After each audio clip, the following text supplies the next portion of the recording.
Football is back, and Underdog is the best place to make picks and win money all season long. Playing on Underdog is easy. Just pick whether your favorite players will go higher or lower on stats like touchdowns, receiving yards, interceptions, and more. Get your picks right and you can win up to 5,000 times your cash. You can play with as little as $1. Download the app today and sign up with promo code SPORTS365 to score $50 in bonus funds when you play your first $5. That's promo code SPORTS365. Millions of fans have already won billions making picks on Underdog. Will you be next? Underdog. Make picks. Win money. Must be 18 and up, 19 and up in Alabama, Nebraska, 19 and up, and in Colorado for some games, 21 and up in Arizona, Massachusetts, and Virginia, and must be present in a state where Underdog Fantasy operates. Terms apply. Offer not valid in Maryland, Michigan, Ohio, and Pennsylvania. Concerned with your play? Call 1-800-GAMBLER or visit ncpgambling.org. In New York, call the 24/7 Hope line at 1-8778-HOPE-NY or text HOPE-NY. That's 467-369. See assets.underdogfantasy.com/web/play and get terms _DFS_.html for details. Welcome into Paul Catalina's Top 5, brought to you by flagandanthem.com. Go to that website, use our promo code 365sports for a discount at checkout. Paul Catalina's Top 5 today is buyout babies who want back in. Now, I'm not trying to insult these coaches by calling them buyout babies. What you call a minor league baseball player who got a signing bonus is a bonus baby. So I'm using those terms, the Nuke LaLoosh terms, if you're familiar with Bull Durham. And if you're not, I'm sorry about you. Go look it up. Buyout babies who want back in. Number 5, Garrett's personal favorite, Ed Orgeron, national championship winning coach, has made it very clear that he wants to get back into head coaching or position coaching. I don't think he's going to take a job like UAB or, he might take Memphis if Memphis opens. I think that would be one that might fit him a little bit, but I do think that he will be at least an assistant, a defensive line coach or a coordinator recruiting for a big team next year and then hoping that springs him back into being a head coach. He's had some time off and now he wants to get back in, and I think he'd be a great choice for somebody to see what he's learned and what he can take from that national championship season.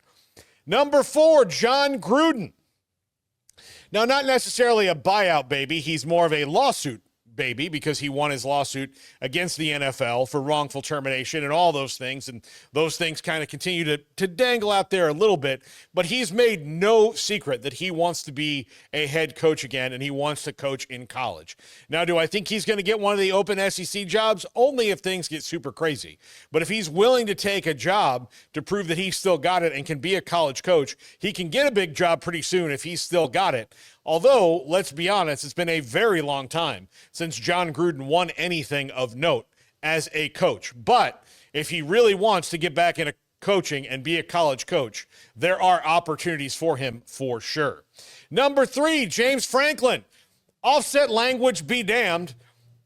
He's still got a big buyout coming to him, and he is still going to coach next year. There's no doubt in my mind, whether it's Virginia Tech or somewhere else, James Franklin's going to get a job, and he wants back in to prove that his method works and that he can win a national championship. It's the only thing that in a conference title that he didn't win at Penn State, but say he goes to Virginia Tech in what is now a very wide open ACC. It's a little bit of an easier conference to win year in and year out than the Big Ten is, and perhaps maybe he could win something somewhere else. We'll see. Sometimes it's not all on the head coach. It's on everything around him and some of the things that happen. But James Franklin has to make some minor adjustments to his system to make sure that he gets to that national title, because it was kind of always the same story when they lost. Number 2, Pat Fitzgerald.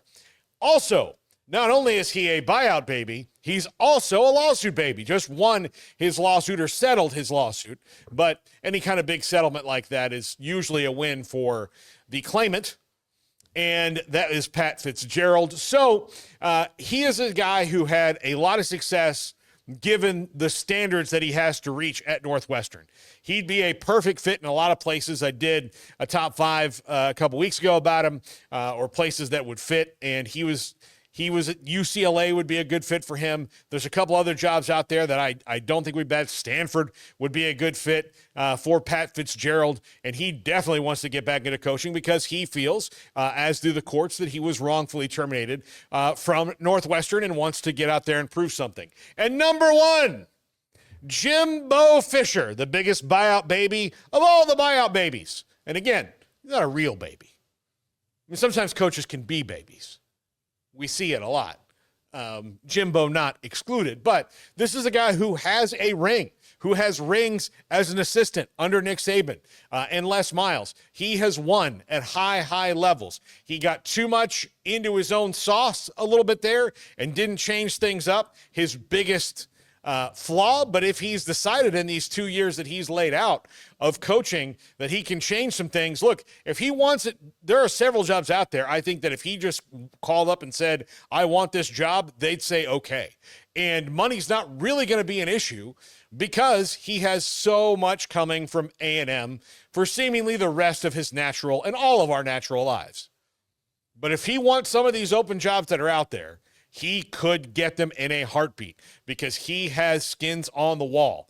Believe you me. Jimbo Fisher, I think, will be back in coaching next year. The more jobs open up, the more guys like Jimbo Fisher, Pat Fitzgerald, and Ed Orgeron make sense because a lot of programs want someone with head coaching experience and high-level head coaching experience. So there are some jobs that are going to open up that if he wanted, he could get them. That's going to do it for this top 5. We're back with a carnival right now.